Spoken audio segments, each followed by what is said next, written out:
샬롬, 반갑습니다. 오늘은 사도행전 8번째 시간을 가지고 사도행전 13장 이하의 말씀을 가지고 함께 우리가 말씀을 나누고자 합니다. 우리가 사도행전을 크게 두 부류로 나눴습니다. 두 가지로. 첫째는 1장부터 12장까지 우리가 여러 사도들이 있지만 실제 베드로의 행적에 대해서 좀 이야기가 대부분 나왔고요. 그저 이제 7장, 8장 정도의 스데반 집사와 빌립 집사의 사역을 조금 우리가 보았고요. 그리고 13장 이하부터 28장까지의 이야기는, 오늘부터 보게 되는 이야기는 누구를 전적으로 비추고 있느냐? 바로 사울, 곧 바울의 행적을 보게 됩니다. 그래서 어제 우리가 마지막으로 베드로의 행적과 그리고 또 하나 바로 사울이었던 그가 회심하고 다시 한번 안디옥까지 돌아오게 되는, 근데 그 기간이 짧지 않다고 그랬죠. 사우디가 아니라 아라비아에 3년 정도, 그리고 자기 길리기아 다소에 자기 고향에 가서 10년 정도, 적어도 예수를 만나고 13년, 더 지나 한 14년 이후에 오늘 보게 되는 말씀은 이제 사울이 제1차 전도 여행을 떠나는 장면이 나오겠습니다. 오늘 1절에 보면 안디옥으로 돌아갔었죠, 어제. 그래서 안디옥 교회의 선지자들과 교사들이 있으니 곧 바나바와 니게르라 하는 시므온과 구레네 사람 루기오와 분봉왕 헤롯의 젖동생 마나엔과 및 사울이라. 여기 이제 선지자는 하나님의 말씀을 먼저 전하는 선견자와 같은 자들이었고, 그 전해준 말씀을 가르치는 자들이 교사였는데, 그런 사람이 지금 안디옥 교회에 5명 정도가 있었던 거예요. 그 5명을 얘기할 때 제일 앞에 누가 나왔냐면 바나바가 나오죠. 제일 뒤에 누가 나오냐면 및 사울이라고 나옵니다. 그러니까 누가가 이것을 기록할 때 보니까 사울의 위치가 넣어줄까 말까 하다가 아마도 들어가는 것처럼 및 사울이라고 하지만, 실제 하나님이 보기에서는 어떻게 됩니까? 바로 사울이 바울로 이름이 바꾼 이후에 선교 행적에는 오히려 이제 바나바가 아닌 누가 선봉에 서느냐, 선교에. 바로 이 바울이 선봉에 서게 됩니다. 그러면 어떻게 이런 일들이 가능할까요? 여러분, 교회고 사회고 준비된 자에게, 그 사람에게 기회가 돌아오게 됩니다. 오늘도 여기 보면 바울도 실력을 쌓고 성실히 일했다고 보시면 돼요. 언제나 이런 것들 보면 그런 자들에게, 준비되어 있는 자들에게 언젠가 선봉에 쓰게 될 수 있는 이런 것들을 보면서, 우리가 교회 안에서 주님 오실 날까지 진짜 성실히 정직히 실력을 쌓는 거 굉장히 중요하겠죠. 그리고 주를 섬겨 금식할 때, 그러니까 여러분, 금식이라는 건 뭐 내 소원, 내 목적을 위해서 기도하는 게 금식이 아니라, 진짜 금식은 어떤 금식을 금식이라고 얘기하냐? 여러분, 하나님을 섬길 때 가장 장애물이 뭡니까? 자아입니다. 그 자아가 뭐냐면 자기를 부인하는, 그러니까 내 자아를 부인하는 것이 가장 중요한 거예요. 그러면 사람이 언제 가장 자기 자아를, 자기 부인이 가능하냐? 금식하면서 죽기까지 가야 가능하다는 거예요. 그러니까 내가 가득 차 있으면, 내 속에 내가 너무 많으면 하나님의 말씀을 잘 듣지도 만나지도 않는 거예요. 지금도 교회 안에서 아무리 직분을 받고 임명을 받아도요, 그 안에 내가 살아있다면 여러분은 아직도 먼 겁니다. 하나님 앞에 우리가 금식하면 내가 아닌 주가 있어야 내가 살 수 있다는 존재를 아는, 바로 내 자아가 가득 차지 않도록 항상 말씀 앞에 나아가고요. 그래서 금식할 때 성령이 이르시되 내가 불러 시키는 일을 위하여 바나바와 사울을 따로 세우라 하시니, 분명히 5명이었죠. 지금 그 대표적인 인물이 바나바였고, 그런데 이에 금식하면서 어떻게 하게 되냐? 기도하고 나니 5명 다 가는 게 아니라 누가 갑니까? 바로 2 사람에게 안수하여 보내게 됩니다. 아마도 바나바는요, 지금 예루살렘 교회의 대표적인, 그 공식적인 인물로서 예루살렘 교회가 파송한 사람으로 안디옥 교회의 대표적인 인물이었고요. 또 사울은 알고 보면 학문적으로 이미 준비되어 있었던, 하나님에 대해서 알았고 아라비아에 가서 3년 동안, 그리고 다소에 가서 다소에 가서 10년간 예수에 대해서 이 사울이 가만히 있었겠습니까? 그가 누군지, 어떤 일들을 했는지 아마도 분명히 확인하고 찾아봤을 거란 말이에요. 준비했겠죠. 그래서 이 두 사람이 5명 중 탁월하여서 두 사람이 이제 선택이 되는데 4절에 보니까 두 사람이 성령의 보내심을 받아. 우리가 항상 이런 걸 알아야 돼요. 자꾸만 선교를 가고 싶어서 가는 사람들이 있는데 절대 그거 아닙니다. 선교는 뭡니까? 선교의 정체성은 성령의 보내심을 받아야 되는 거예요. 우리가 가고 싶어서 가는 것이 아니라 성령께서 깨닫게 하고 가르쳐 주시면 성령이 파송한 사람이 가야 되는 거예요. 그래야 갔다가 돌아오지도 않을 거고 가서 제대로 된 사역을 하고 우리가 올 수 있는 거죠. 그래서 여기 보면 이제 바울의 1차 전도 여행에 이제 어디 들렸는지 여러분은 지도를 좀 살펴보시면 좋을 것 같아요. 그래서 여러분 저희 카페에 들어가시면 지도가 올려져 있죠. 그래서 여기 보면 먼저 안디옥에서 4절에 보니까 어디로 갑니까? 실루기아에 내려가서 이게 이제 오른쪽입니까? 우리 예루살렘 서쪽 끝에 쪽 바닷가 쪽을 가보면 바로 그쪽에 실루기아라는 곳인데 거기서 배를 타고 5절에 가니까 어디로 갑니까? 살라미에 이르러 거기 배를 타고 구브로에 가죠. 먼저 구브로라는 섬, 키프로스라고 학명은 원래 되어 있습니다. 키프로스. 근데 이걸 기록할 때 구브로라고 했는데 섬이죠. 이 키프로스에 가서 살라미, 아마 구브로 섬의 동쪽 끝이 살라미입니다. 그러니까 예루살렘에서 이 실루기아에서 먼저 떠나서 먼저 닿는 곳이 살람이라는 지역에 도착하게 되고 거기에 이르러서 하나님의 말씀을 유대인의 여러 회당에 전할세 요한을 수행원으로 두었다. 선교 행적은 다른 거 하러 가는 거 아닙니다. 뭐가 선교일까요? 하나님의 말씀을 전하고 가르치는 것이 선교라고 정확히 얘기하고 있습니다. 그러니까 우리가 여기 바나바나 사울이 떠나서 그곳에 가서 가난한 자들에게 뭘 나눠주는 게 목적이 아닙니다. 하나님의 말씀을 가르치고 배우고 전할 수 있도록. 그리고 누가 함께 들어가냐? 5절에 보니까 우리가 그 마지막에 보았던 12장 25절에 마가 요한을 데리고 갔었죠. 바나바의 생질이었던 이 마가라는 요한을 데리고 제1차 전도여행을 함께 했었던 거죠. 그래서 다시 한번 정리하면 수리아 안디옥입니다. 이건 예루살렘 북쪽에 있는 지역의 수리아 안디옥이 우리가 여러분이 아는 안디옥 교회가 있는 장소였고 거기에서 떠나서 실루기아까지 내려가서 배를 타고 구브로, 키프로스 어디에 도착하냐? 살라미에 도착해서 거기서 이제 사역 하나를 하죠. 바보라는 좀 말은 그렇지만 이 파포스라는 곳으로 넘어가서 이거는 서쪽입니다. 구브로의 서쪽까지 이동을 해서 바로 총독 서기오 바울을 전도하게 됩니다. 거기서 마술사 바예수라는 엘루마라는 사람을 하나 만나죠. 아주 이놈이 또 이 서기오 바울이 믿음을 갖지 못하도록 별짓을 다 하지만 결국은 이 바나바와 바울의 이 선교를 통하여 복음을 전하게 되고요. 거기서 또 배를 타고 밤빌리아, 이거는 이제 터키 중부로 올라가는 거예요. 밤빌리아 버가에서 돌아가게 됩니다. 13절에 나오죠.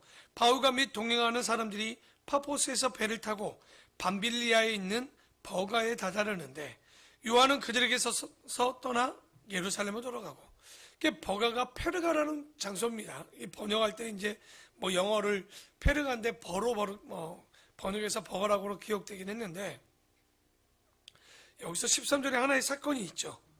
바로 이 밤빌리아 버가에서 누가 돌아가냐면 마가 요한이 돌아가요.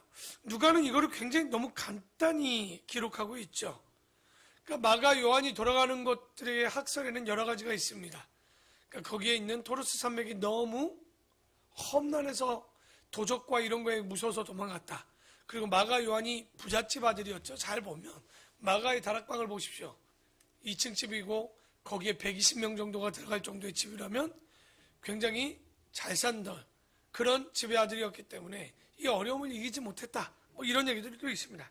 그러나 이제 가장 좀 쓰일만한 이야기는 뭐냐면 이 사람이 마가 요한이 돌아간 이유 중에 하나가 뭐냐 보면 골로새서 4장 10절에서 11절을 좀 봐야 돼요. 거기에 보면 이 마가 요한이 할례당이라고 나옵니다. 여러분 할례당이 뭡니까? 이거는 예수를 믿는 유대교 중에 예수를 믿었던 사람들이 있죠. 그러니까 이 사람들은 예수가 오기 전까지는 유대교였죠. 이 유대인으로서 유대교 안에 하나님만을 믿고 그 율법대로 8일째 나고 나서 8일째 뭐합니까? 다 할례를 받았던 사람들입니다. 그러니까 이런 사람들이 기독교인이 됐는데 그 이방인들이나 이런 사람들이 복음을 받고 들어갈 때 적어도 다른 건 안 하지만 뭘 받아야 된다는 거예요. 할례는 받고 기독교인이 돼야 된다는 사람들이 할례당입니다. 그런데 여러분 사울, 곧 바울은 어떤 사람입니까?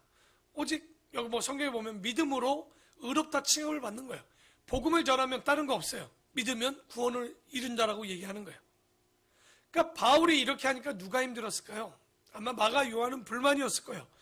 그러니까 왜냐면 이방인들에게 현장 가서 복음을 전하고 그냥 세례를 줘버리니까 계속 조금 마음이 맞지 않았겠죠. 왜냐면 적어도 할례를 하고 기독교인으로 받아야 되는데 라고 하지 않았는가. 아마 복합적이겠지만 그래서 돌아갔다라고 보이는 거예요.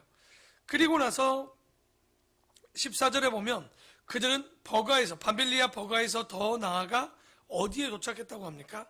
비시디아 안디옥. 아까는 어디 안디옥이었습니까? 수리아 안디옥. 완전히 거리 차이가 납니다.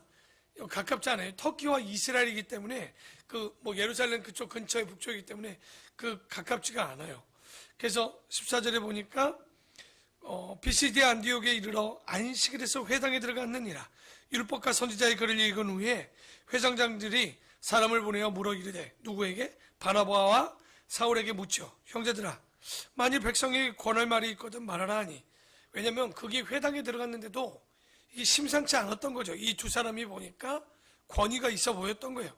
그래서 그들에게 회당에서 너희들 한번 말씀 전해보지 않겠느냐 하니 바울이 일어나 손짓하며 말하되 이스라엘 사람들과 및 하나님을 경외하는 사람을 들으라. 이런 말씀들도 보면 그냥 지나가면 안 돼요. 여러분 아까 1절에 기억나십니까? 선지자와 교사들 중에 바나바가 첫 번째 나왔죠. 그리고 마지막에 및 사울이라고 했고, 근데 그 중에 두 사람으로 이제 핵심이 추려져서 1차 전도여행을 떠났고, 이제 이 비시디아 안디옥에서 말씀을 전할 때 누가 먼저 앞서는 걸 봅니까? 바나바가 아니라 바울이 더 먼저 나와서 말을 하죠. 여러분, 우리가 지금까지 사도 바울의 설교를 못 들었었죠. 근데 스데반의 설교, 그리고 베드로의 설교, 빌립의 이야기들을 조금 보았지만 이제 그 바울의 설교가 나옵니다. 시간이 되면 다 보면 좋겠는데 읽지 못하고요. 그게 17절부터 41절까지 계속 이어집니다. 그런데 이제 41절에 보면 일러스되 보라 멸시하는 사람들아 너희는 놀라고 멸망하라. 이거 하박국의 이야기인데 너희는 놀라고 멸망하라고요. 이게 뭡니까? 사람이 이 땅에 있을 때 예수님의 말씀을 들을 때 차마 깨어나지 못하면 어떻게 될까요? 심판대 앞에서 놀라고 망하는 거예요. 여지없이 그런 사람들은 묶여서 불과 유황불에 있는 곳으로 들어가게 되는 거죠. 그러니까 여기 바로 너희들이 이것들을 듣지만 너희가 놀라고 듣지 않는 자들은 뭐 한다는 거예요? 멸망하리라. 내가 너희 때를 당하여 한 일을 행할 것이니 사람이 너희에게 일러줄지라도 도무지 믿지 못하는 거죠. 그러니까 못 믿을 사람에게 전해도요, 그 사람들은요 못 믿어요. 아무리 설득력 있게 얘기해도 듣지 않습니다. 그러니까 이렇게 된다는 거죠. 그리고 나서 또 다음 주가 되어서 안식일이 되어서 회당에서 또 전하고 그 다음 주가 되어서 그곳에 머무는데 계속 사람들이 말씀을 들려달라고 왜? 비범하잖아요. 듣지 못한 이야기들을 하죠. 44절에 그 다음 안식일에는 온 시민이 거의 다 하나님의 말씀을 듣고자 하여 모이니 유대인들이 그 무리를 보고 시기가 가득하여 바울이 말한 것을 반박하고 비방하오늘. 여러분이 이 배경을 알아야 돼요. 이게 아무 느낌이 없으면 안 되겠죠? 왜냐면 지금 여기 있는 장소는 어디입니까? 비시디아 안디옥이면요. 여러분 이게 지금 이스라엘 땅 위에 북북 어떻게 보면 시리아 쪽 그쪽에서 지금 어디로 좀 넘어온 거냐면 터키까지 넘어온 겁니다. 곧 다시 말해서 여기 있는 회당과 거기 있는 유대인들은 누구예요? 핍박과 그 바벨론이나 이럴 때 포로 때 뭐 했던 사람들이니까 대부분 사람들이 디아스포라죠. 흩어졌던 자들이 모여서 유대교인들이 얼마나 열심히 말씀을 전했겠습니까? 그죠? 그래서 회당도 세웠는데 지금 바울과 바나바가 예수의 이야기를 전하니까 사람들이 그의 말들을 들으려고 오는 거예요. 그러니까 유대교가 뼈 빠지게 노력해서 자리 좀 잡아놨는데 이 기독교인 사도 바울이 와서 바나가 와서 그곳에 말씀을 전하니 어떻게 하겠습니까? 싫은 거죠. 그래서 45절에 유대인들이 그 무리를 보고 시기가 가득하여 바울이 말한 것을 반박해야죠. 비방해야죠. 이런 나쁜 사람들이 아니라 유대교 입장에서는 이거 당연한 것 아니겠습니까? 내가 여기다가 얼마나 깔아놨는데 그 회당에 와서 복음 전해가지고 그들이 기독교인 되는데 이 가만히 있을 일입니까? 열받을 거예요 이게. 46절에 바울과 바나바가 담대히 말하여 이르되 하나님의 말씀을 마땅히 먼저 너희에게 전할 것이로되 너희가 그것을 버리고 영생을 얻게 합당하지 않은 자로 자처하기로 우리가 이방인에게로 향하노라. 그러니까 여러분 스스로 영생 얻지 않겠다고 이런 작심한 사람들이 있습니다. 바울이나 바나바의 이야기를 들었으면 정말 그것이 사실인가 아닌가 들어봐야 될 텐데 그것을 반박하고 비방하고 하니 차라리 바울이나 바나바가 누구에게 이 말씀을 전하겠다는 거예요. 이제 이방인은 받아들이는데 하고 그들에게 복음을 전하겠다는 거죠. 그래서 이렇게 이제 이방인에게, 베드로는 유대인들에게, 이 바울은 이방인들에게 복음을 전하게 되는, 왜? 받아들이질 않으니까. 그래서 거기 바로 있다가 14장 51절에 보면 13장 51절에 보면 이고니온으로 옮기게 되죠. 그래서 비시디아 안디옥에서 더 위로 올라갑니다. 이게 터키 중부까지 올라가는 거예요. 이제 중부 하단에서 중부 쪽으로 올라가게 되는데 그것이 이고니온으로 가게 되죠. 1절에 보니까 이에 이고니온의 두 사도가 함께 유대인의 회당에 들어가 말하니, 여기도 여러분 잘 보셔야 돼요. 뭔가 특이한 거 보셨습니까? 1절 말씀 제가 읽었는데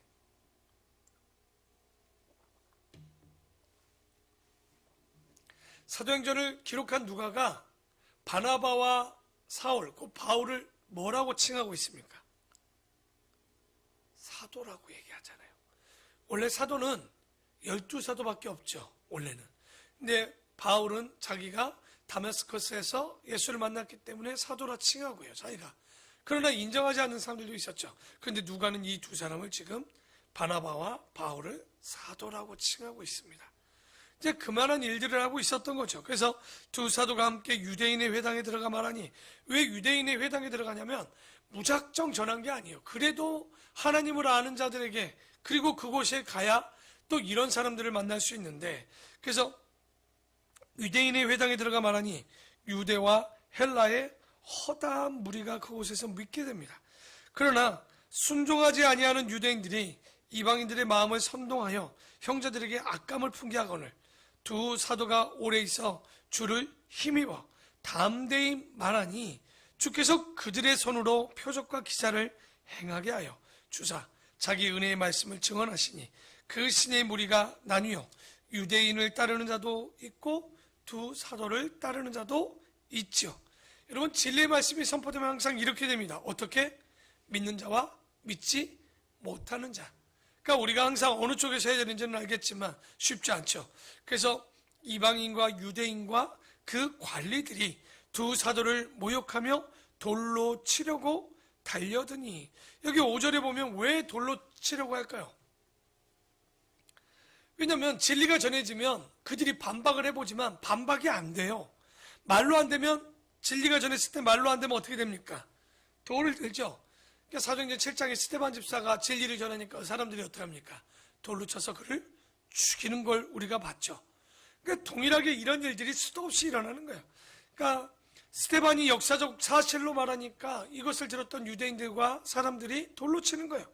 그러니까 어디로 도망가는지 모르지만, 그래서 바울과 이 바나바도 돌로 치려고 하니까 그들이 알고 도망했다라고 하는데, 정확히 어디로 가는지 모르지만 그 이후에 어디로 가냐, 이고니온에서 루스드라와 더베라는 지역으로 이동하게 됩니다.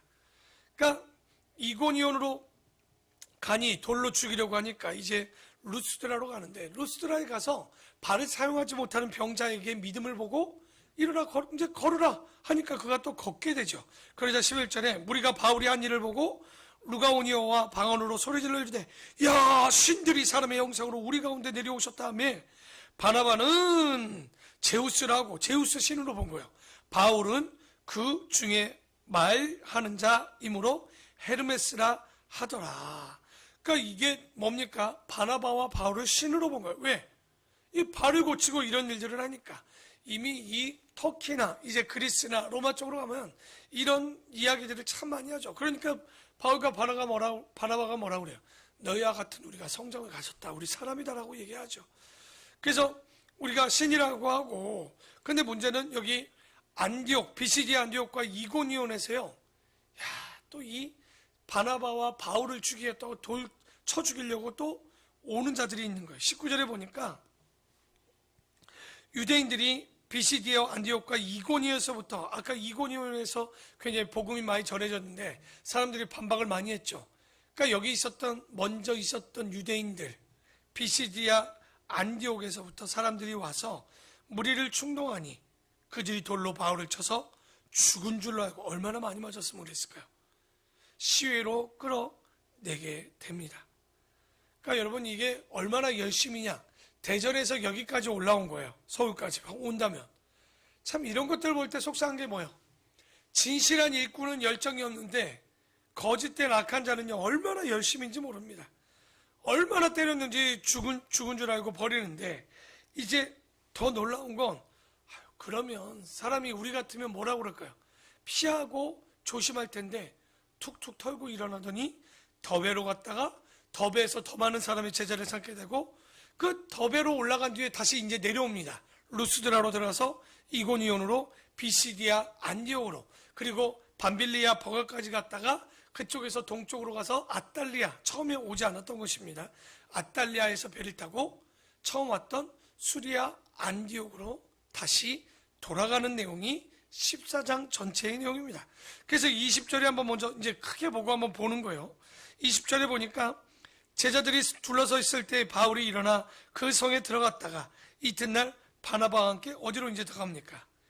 더베로 더 올라가죠. 그 루스트라에서 더 배로 올라가서 복음을 그 성에 전하며 많은 사람을 제자로 삼고 다시 이제 내려옵니다. 루스트라와 이고니온과 비시디아 안디옥으로 돌아가서 제자들의 마음을 굳게 하여 이제 처음 지나갔던 길에 다시 내려오면서 그들에게 다시 복음을 정확히 단단히 하는 거죠. 믿음에 머물러 있으라 권하고, 또 우리가 하나님의 나라에 들어가려면 너희들도 많은 환난을 겪어야 할 것이라 하고, 각 교회에서 장로들을 택하여 금식하며 그들이 믿는 주께 그들을 위탁하고, 다시 비시디아 가운데로 지나서 처음에 배가 도착했던, 기억나죠? 파포스에서 배가 도착했던 것이 밤빌리아였죠. 밤빌리아에 이르러 말씀을 버가에서 전하고, 이제 배를 타려고 아탈리아로 조금 더 내려가서 거기서 배 타고 안디옥에 이르니, 이 곳은 두 사도가 이룬 그 일을 위하여 전에 하나님의 은혜에 부탁하던 곳이라 처음 떠났던 곳입니다. 그래서 그들이 이르러 교회를 모아 하나님이 함께 하신 모든 일과 이방인들에게 믿음의 문을 여신 것을 보고 지금 보고하고 뭐 한 겁니까? 선교 보고한 거죠. 이게 언제냐? 바로 AD, 아마도 1차 전도 여행을 떠난 걸 이렇게 보면 AD 46년에서 48년입니다. 아마 바울이 예수님을 만나고 한 14년 정도 지나서 떠났던 것으로 보여요. 46년에 48년. 우리는 오늘 잠시 30분만, 20분 만에 보지만 실제 그 여행의 길이는 2년이 넘는, 그러니까 3년, 이 시간으로 보면 3년, 꽉 찬 3년은 아니지만 바로 그 정도로의 시간을 이렇게 짧게 우리가 이야기를 나눴죠. 그래서 제자들과 함께 오래 그곳에 잠시 머물며 다음 선교를 준비하게 됩니다. 근데 바울이 이제 자신들이 먼저 1차 전도여행으로 지나갔던 이런 비시디아 안디옥이나 밤빌리아 버가나 이고니온이나 루스트라나 더베나 이런 곳에서 전했던 말이 뭡니까? 22절 말씀만 보고 마무리합니다. 예수 믿으면 만사 형통이라고 하지 않죠. 뭐라고 합니까? 많은 환난을 너희가 그 믿음을 지키기 위해 겪어야 된다라고 얘기합니다. 그러니까 초대교회는요, 바울이 복음을 전하고 난 이후에 250년간 10대 박해, 로마의 10대 황제들의 박해가 일어날 것을 말하고 있는데, 여러분 그렇게 되면 어떻게 됩니까? 이런 10차례만 진짜 밖에만 있었을까요? 아니요. 예수 믿는 자들이 다른 신들을 인정하지 않기 때문에 다른 나라, 다른 디아스포라로 떠나도 다 핍박을 받습니다. 근데 그 핍박을 못 이겨내면 예수를 믿을 수가 없는 거예요. 여러분, 우리가 지금 이 코로나라는 어려운 팬데믹 상황에 있지만 이 어려움도 못 이겨내면 진짜 우리에게 환난과 고난이 올 때 어떻게 될까요? 예수 믿고 벼락부자 된다는 얘기 성경에 없습니다. 예수 믿고 환난 있고 핍박이 있다라고만 나오는 거예요. 우리가 잊지 말아야 돼요. 신앙생활하면서 조금 소외된 것 같아, 좀 어려운 것 같아. 여러분, 그런 마음 가지고 그게 어려워서 신앙생활을 못한다면 천국은 여러분이 알겠지만 가기 어려운 거예요. 교회 와서 누구 때문에? 여러분 누구 때문에? 믿는 자끼리 싸워서 힘들어서 교회를 못 온다면 믿지 못는 자들의 핍박이 올 땐 그 사람들은 남아있지도 못하는 거예요. 오히려 지금은 우리가 단단해지도록 사람을 떠나 주님을 바라보게 하시고 물질을 떠나 하나님을 바라보는 그런 과정 가운데 있음을 잊지 말아야 되는 거예요. 새벽 피곤합니다. 그런데 지금도 기도 안 하면 언제 우리가 기도하겠습니까? 여러분 정말 기도합니까? 새벽 말고 시간을 내어서 기도하기가 쉽던가요? 그러지 않은 거예요. 우리가 힘들고 어려워도 시간을 내어 기도하고 말씀 안에 서고 정말 이런 말씀을 했을 때 우리가 다시 우리의 죄악으로 돌아가지 않는 거지. 그러지 않으면 항상 죄악으로 돌아가게 됨을 잊지 마시고 오늘 하루도 말씀으로 기도로 우리가 다시 한번 우리 마음에 성령의 가르치심과 그리고 깨달음을 여러분 간구하시고 부자가 아니라 은혜를 누릴 수 있는 믿음을 달라고 그리고 그 은혜를 누리는 우리 아름답고 복된 성도들이 되기를 축원합니다. 기도하겠습니다.